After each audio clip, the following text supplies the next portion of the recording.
What is up, guys, and welcome to another daily market outlook for the dollar index and the major dollar pairs. Starting off with the dollar index, the dollar index has been inside of this consolidation range throughout the past week. As we can see, yesterday we popped down back in towards this area of demand, which I've been mentioning for some time now. Still holding and still looking for price to push up higher back in towards this area of supply with these liquidity highs right above. So that is currently the market outlook for the dollar index. I'm just going to keep it relatively simple. There's no use in overcomplicating it. We pretty much have had now this kind of like corrective pattern in towards the downside. So I would look for the dollar to start pushing up higher as of now. Moving in towards the 15-minute, what we can see over there pretty much is nothing interesting as well. I was looking to see if we were going to see some nice 15-minute structure. As you can clearly see yesterday with the news as well, dollar just didn't know what it wanted to do. A lot of uncertainty, so not really acting upon it. Just going to focus on the higher time frame when the lower time frames are not providing us with clarity. So therefore, just look for a higher dollar in towards that area of supply. Then make a decision. Okay, are we going to go long or are we going to go short? So that is the dollar index. Moving on in towards Aussie dollar. So Aussie dollar, what we saw yesterday was pretty much just a pullback in towards this area of supply and a further downside continuation, slightly a higher spike above in towards these two wicks over here, as we can see. So tapped in towards there, providing this area of supply with liquidation. That was this wick that would supply that. So moving in towards the 1 hour, what you'll then probably see is, look, this kind of like slight move down, kind of like this pullback over here, that provided us with the liquidation to, let's say, reverse into towards the downside from that 4 hour area of supply. So you can pretty much see how perfect this 1, 2, 3 channel played out over here on the 1 hour. Moving in towards 15, I was looking for shorts, as you guys of course know. So you could have taken a short somewhere over here. Most logically, no. Well, look, the thing is, when you want to, let's say, short from this 15-minute area of supply, let's say this upper one over here, you would want to see a change of character, right?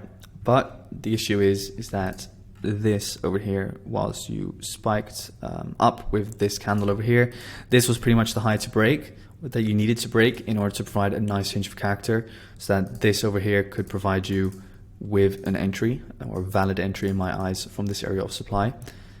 So what you then would have had is that, oh no, it's not even that way. Sorry guys, I was expecting this low then, because this low needed to break this high, sorry. So let me explain. So we get a push up, we get a pullback in towards this low over here. Then we get another push up in towards here, but then it doesn't break this high. So what happens, you just push down, and then price starts moving back down again from this supply zone, which didn't take out this high, which didn't really achieve anything. So therefore, very low probability and no short from my side. Trading this from a change of character perspective on the 15, just to be clear. So I was looking, but nothing really interesting in my eyes. You could have, of course, just shorted, let's say, upon rejection, and then you just have to put your stop loss slightly above the highs of that supply zone, and then maybe you would have still been able to stay in, and then you just target, for example, the 4 hour demand again. But nothing really high probability for myself, so just stayed out this entire week. Nothing really high probability for myself, so haven't really been taking that many trades or any trades at all.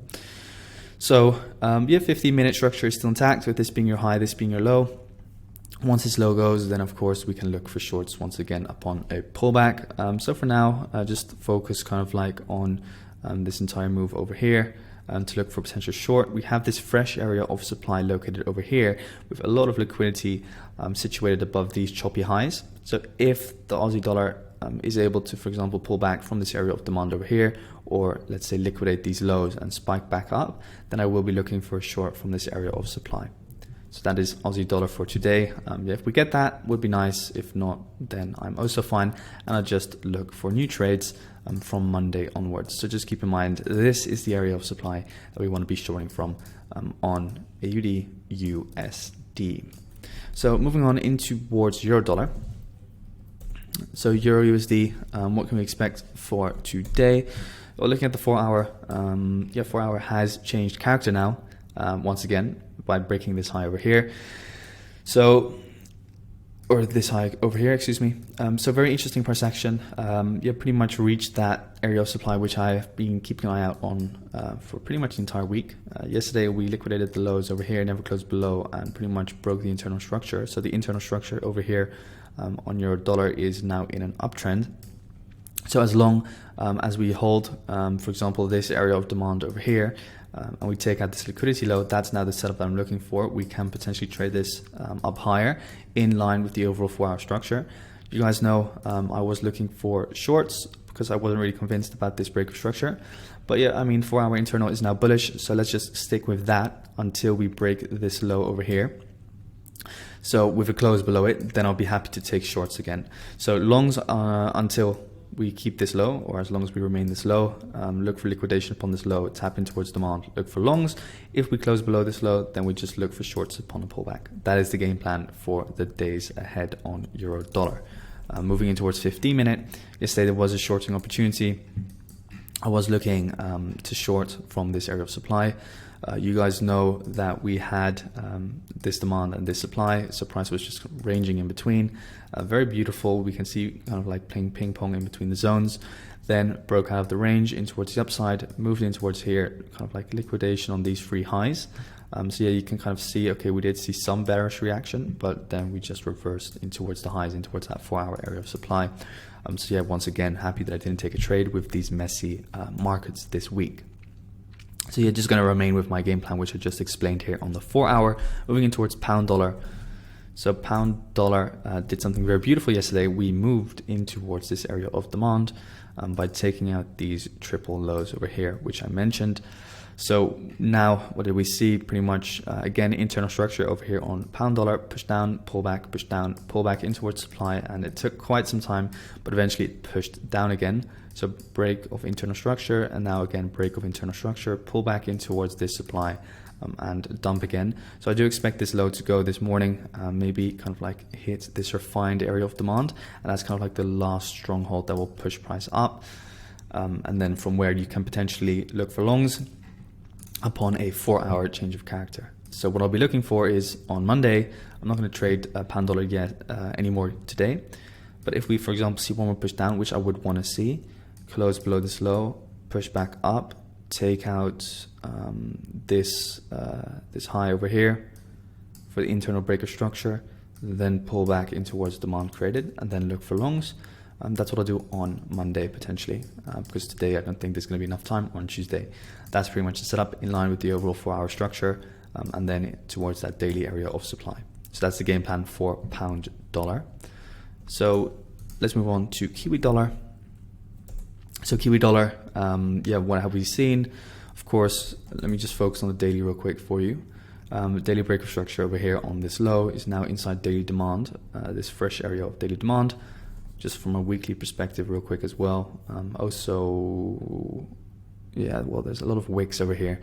Nothing really that interesting, in my personal opinion.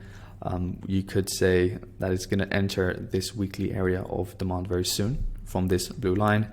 This imbalance candle moving back in towards the daily. You can see that it's inside this daily area of demand. So let's see if we move in towards that 0.58, pretty much over here. Then potential pullback on the daily, and then look for potential long on the lower time frame to trade and facilitate that pullback. Because after a break of structure on the daily or on whatever time frame, we of course expect a pullback. Before that, let's see if we can note down any interesting internal structure. Because for now, push down, pull back, push down, pull back in towards supply. Very beautiful. Push down, pull back in towards supply. This imbalance candle over here, which facilitated this change of character or character continuation. So that now means that this is your change of character high, this is your low, so it's still bearish for now. Let's see, maybe we can do something like this and then look for long on Monday or Tuesday. Or it will just, of course, continue downwards in line with kind of like the outlook for dollar bullishness. So moving on in towards gold. Gold is going to move towards 2K very soon. Yeah, you can see just pretty much a continuation. We did see some kind of like pullback over here at that 1953, which I was keeping an eye on. So we grabbed liquidity above it. Then we started pulling back slightly, but nothing really convincing. or well, I mean, we did pull back kind of like into this imbalance over here, this bearish candle. So yeah, you can see spike in and then spike out again for the upside continuation. So for now, not really focusing too much on the lower time frame, but yeah, I'll be keeping my eyes out for this area of supply over here at 2007. That's the next area that I expect to get hit. So going back in towards the 4 hour, again, nothing really that interesting, but if we, for example, pull back in towards here, this sell before the buy, that's where demand now lies. So from there, you could look for another scale in on gold towards 2007 if we do pull back. Of course, I'm not saying it will, but if we do, then you can look for those longs. So don't ask me about shorting gold. I'm not going to short gold at all, as long as this situation continues, of course, that everybody's aware of. So just look, yeah, 1993, then potentially a reaction. Pull back in towards demand, then take a long towards 2007, or we'll just move directly in towards there. I'm not going to just randomly buy. If we do pull back in towards there, I will look for that long, otherwise I'll just stay out.